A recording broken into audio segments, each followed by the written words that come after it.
नमस्कार विद्यार्थी मित्रांनो, तुम्ही फर्स्ट इयर पॉलिटेक्निकला आहात ना, मग हा व्हिडिओ तुमच्यासाठी अत्यंत महत्त्वाचा आहे। First year polytechnic first semester साठी M1 बेसिक मॅथमॅटिक्स हा सब्जेक्ट आहे। या सब्जेक्ट मध्ये एकूण किती चॅप्टर आहेत हे आपण या व्हिडिओ मध्ये बघणार आहोत। तर आपल्या सब्जेक्टचं नाव आहे बेसिक मॅथमॅटिक्स, त्यालाच आपण M1 म्हणतो।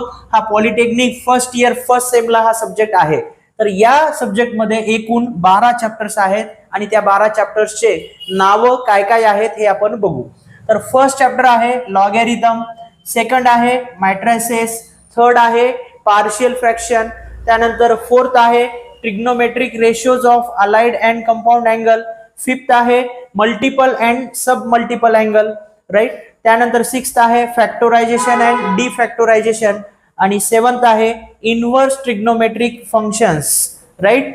त्यानंतर 8 नंबरचा हा चॅप्टर आहे स्ट्रेट लाईन, त्यानंतर 9 नंबरचा चॅप्टर आहे फंक्शन अँड लिमिट, 10 नंबरचा चॅप्टर आहे डेरिव्हेटिव्ह्ज, 11th नंबरचा चॅप्टर आहे ऍप्लिकेशन ऑफ डेरिव्हेटिव्ह आणि 12th नंबरचा चॅप्टर आहे स्टॅटिस्टिक्स। तर विद्यार्थी मित्रांनो, तर हा होता आपला M1 चा पूर्ण चॅप्टर्स। M1 चे हे 12 चॅप्टर्स तुम्हाला फर्स्ट सेमिस्टर मध्ये स्टडी करायचे आहेत।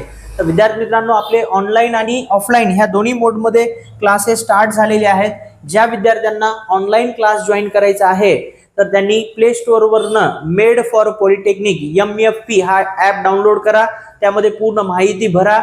त्यानंतर तुम्हाला तो ऍप डाउनलोड केल्यानंतर रेकॉर्डेड कोर्स मध्ये जायचं आहे। तिथं first semester M1 basic mathematics हा सब्जेक्ट आहे, त्यामध्ये पूर्ण तुम्हाला रेकॉर्डेड कोर्स त्या ठिकाणी अवेलेबल आहे आणि रेकॉर्डेड प्लस लाईव्ह सुद्धा कोर्स अवेलेबल आहे। ज्या विद्यार्थ्यांना रेकॉर्डेड करायचं आहे रेकॉर्डेड करा, रेकॉर्डेड प्लस लाईव्ह करायचं असेल तर रेकॉर्डेड प्लस लाईव्ह करा। आणि ज्या विद्यार्थ्यांना ऑफलाईन क्लास जॉईन करायचा आहे तर आपले ऑफलाईन क्लासेस आहेत नांदेडला, राईट। आणि ऑफलाईन क्लासेसचा ऍड्रेस आहे made for polytechnic near vision study point Babanagar Nanded, government polytechnic कॉलेजच्या अगदी जवळच। याच्या व्यतिरिक्त तुम्हाला काही डाउट्स असतील, तुमच्या मनामध्ये काही प्रश्न असतील तर स्क्रीनवर दिसत असलेल्या नंबरला व्हॉट्सअप मेसेज करा, तुम्हाला पूर्ण माहिती मिळून जाईल।